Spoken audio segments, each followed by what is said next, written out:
Isang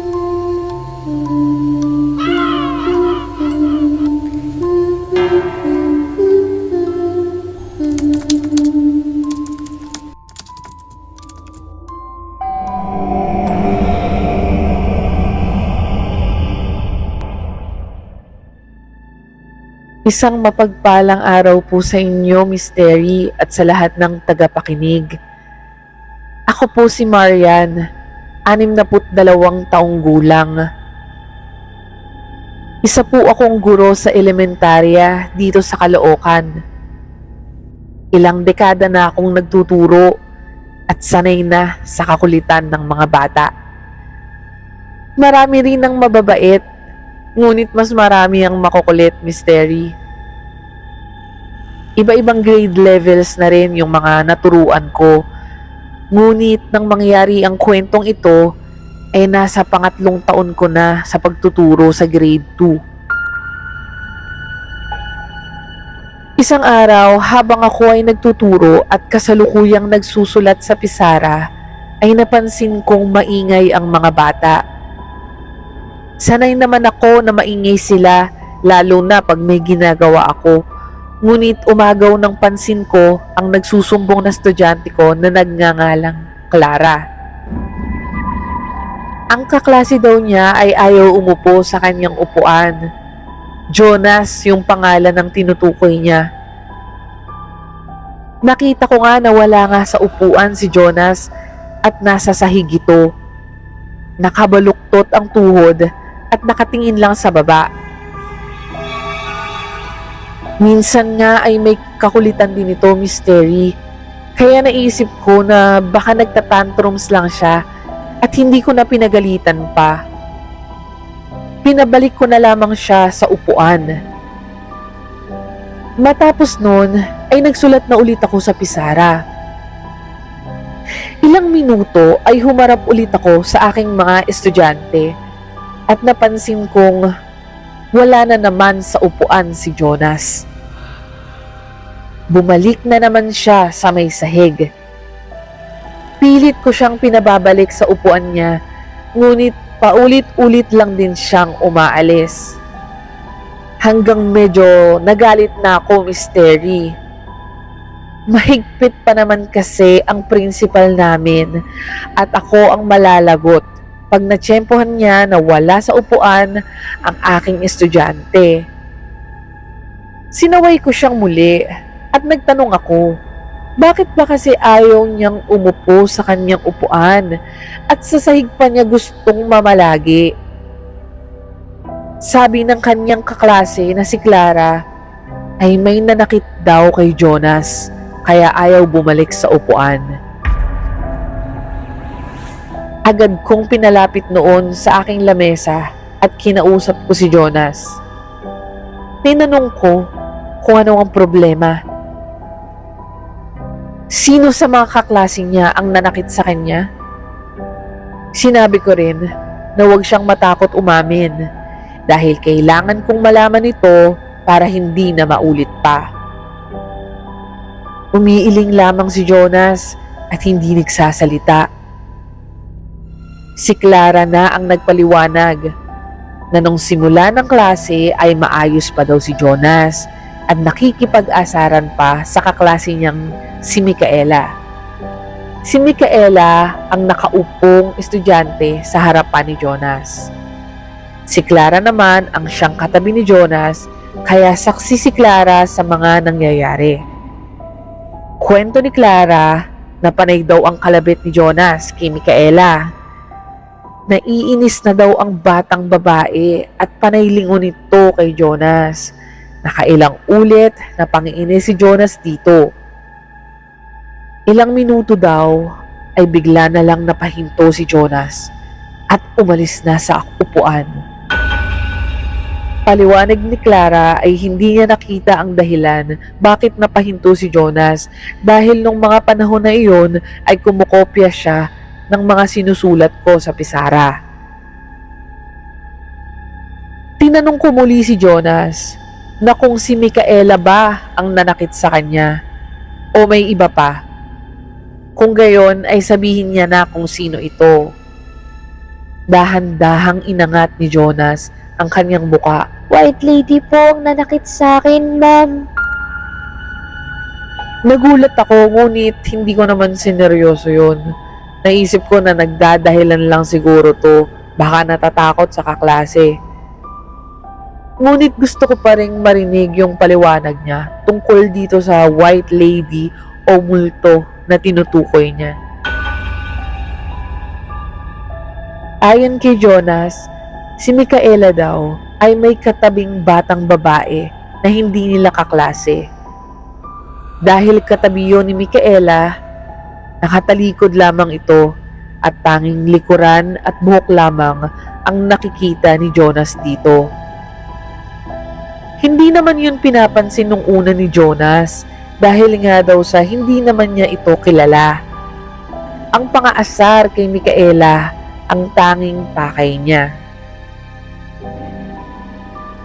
Nakasanayan ko na nga na si Jonas ay talagang mahilig manukso sa mga kanyang kaklase.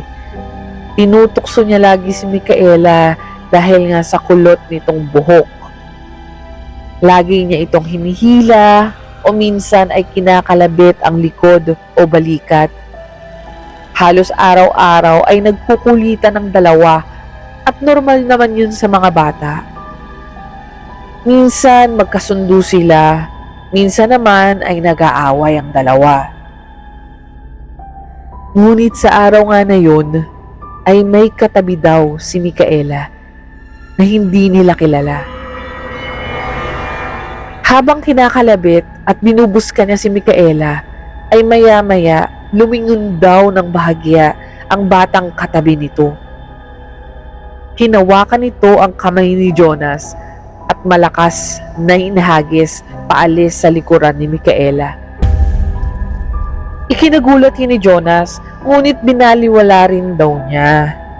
Muli ay hinawakan niya ang kulot na buhok ni Micaela. Hindi naman daw niya ito hinihila. Nilalaro lang niya kasi natutuwa daw siya sa kulot nitong buhok. Tawang-tawa pa nga daw noon si Jonas. Isang saglit pa ay humarap na rin ang batang katabi ni Micaela at biglang sinampal si Jonas. Natahimik ng tuluyan si Jonas at dahil daw dun ay ayaw niya nang muling bumalik pa sa upuan. Matapos ang kwento ay nagtaka ako, Mystery. Wala naman akong nakitang ibang bata nung oras na yun. At kung hindi man nila ito kaklase, ay agad kong mapapansin yun.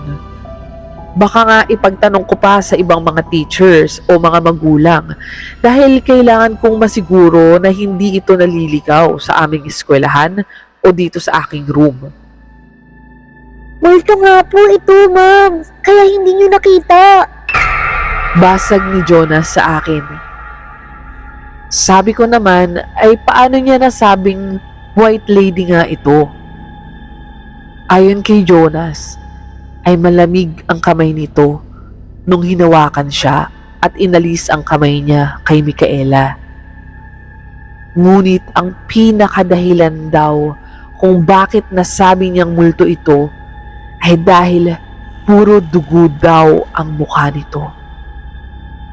Pisak rin ang kalahati ng mukha nito.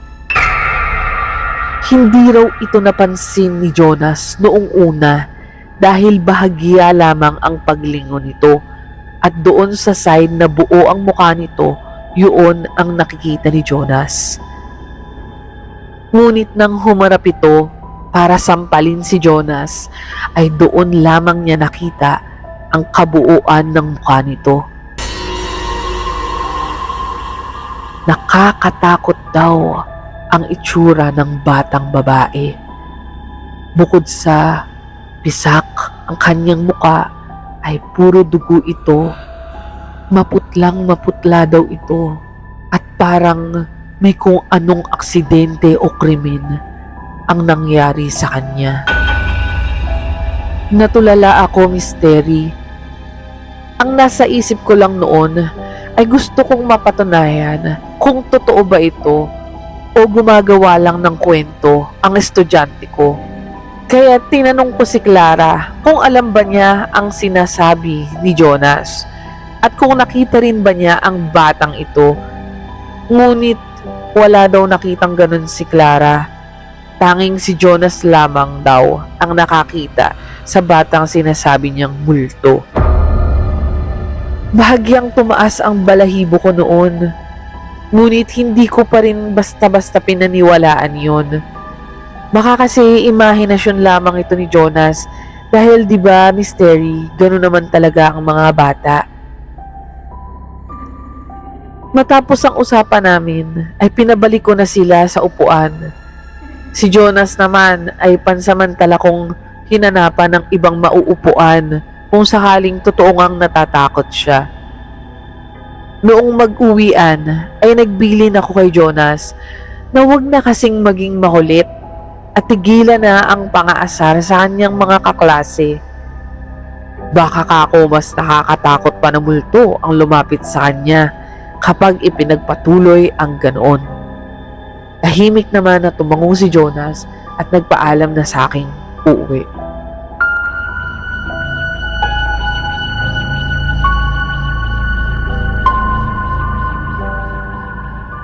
Kinabukasan, habang magche-check ako ng attendance, ay natuwa naman ako dahil pumasok naman si Jonas at nakaupo na sa kanyang upuan.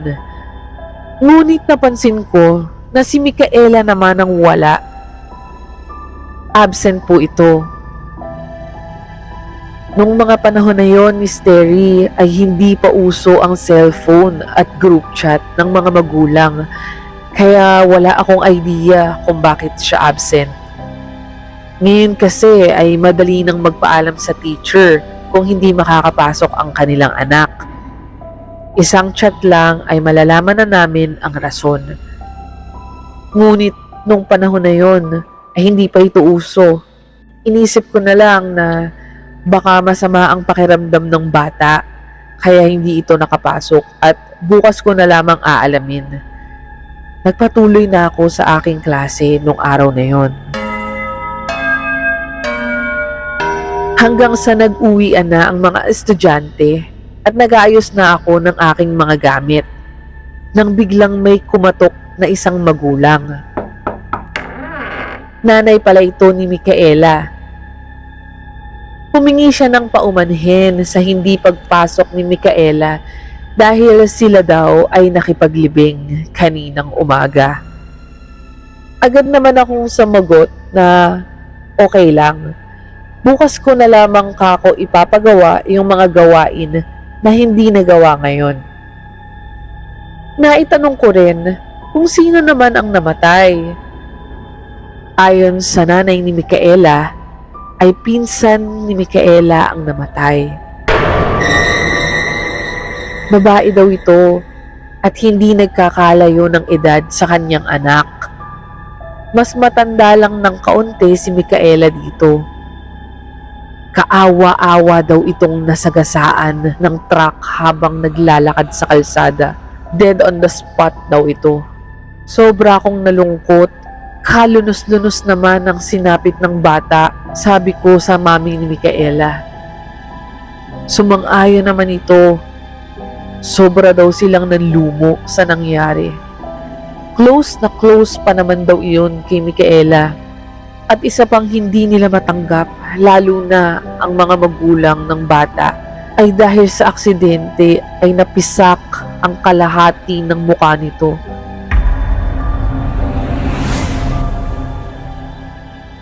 Sayang daw at napakagandang bata pa naman daw nito. Noong marinig ko yung mystery, ay tumindig ang balahibo ko. Bigla kong naalala ang kwento ni Jonas kahapon lamang. Tugmang-tugma ang pagkakahiwating ni Jonas sa white lady na nakit daw sa kanya at sa sinabi ng nanay ni Micaela. Ito nga ba ang pinsan na tinutukoy? Nakatabi ni Micaela ng mga oras na yon at sumampal kay Jonas dahilan upang matakot ng sobra ang aking estudyante? Pati ako tuloy ay labis na nangilabot. Bala ko pa sanang magligpit ng ibang gamit sa room, ngunit hindi ko na natuloy. Pinagpabukas ko na lamang. Kahit tanghaling tapat noon, ay kinikilabutan ako sa takot.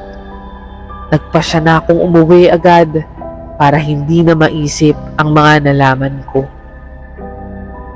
Isa lamang ito, Miss Terry, sa mga nakakakilabot na kwento ng aking mga estudyante.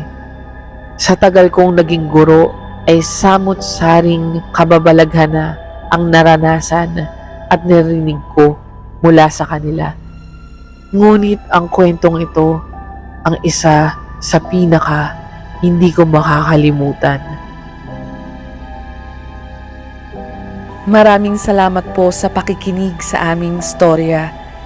Maaari po kayong magpadala ng inyong sariling kwentong kababalaghan sa misteryoSadilimTV@gmail.com.